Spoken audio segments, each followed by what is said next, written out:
Bienvenue dans Provision de vie. La pensée d'aujourd'hui s'intitule « Par l'Esprit ».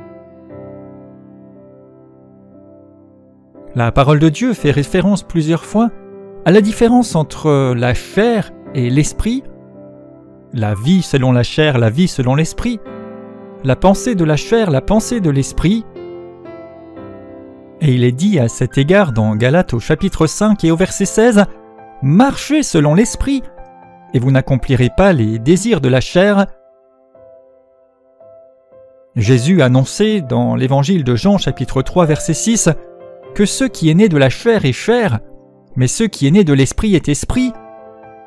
L'Épître aux Romains nous exhorte à avoir la pensée de l'esprit qui mène à la vie, par opposition à la pensée de la chair qui mène à la mort.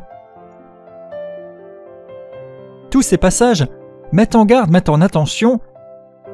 En fait, nous avons le choix et la responsabilité de choisir de vivre seulement au niveau physique, matériel, palpable de cette terre, les choses qui sont nées de la chair et sont chères,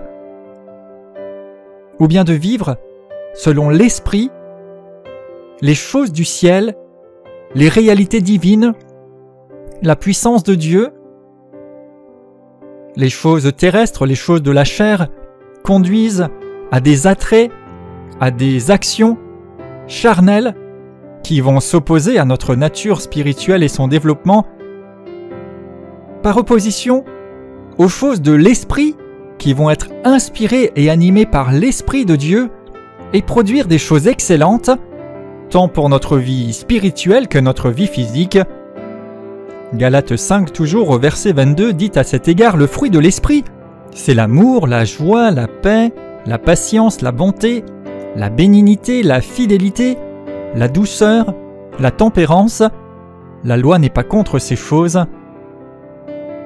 Ainsi, si nous choisissons et décidons de vivre ou marcher par l'esprit, inspiré par le Saint-Esprit, notre vie, même physique, même nos relations terrestres, seront marquées par des qualités, par des attitudes, par une manière d'être différente, qui est une façon aussi d'attirer le céleste dans notre vie, dans nos relations, et de préparer les cœurs à se tourner vers Dieu.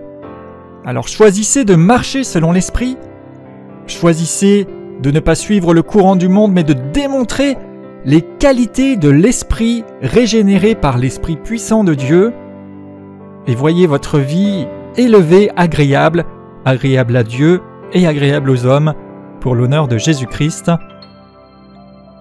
Je déclare au nom de Jésus que je marche par l'Esprit. La lumière de Dieu est dans toutes mes voies, car c'est sa volonté pour moi et il m'a rendu capable.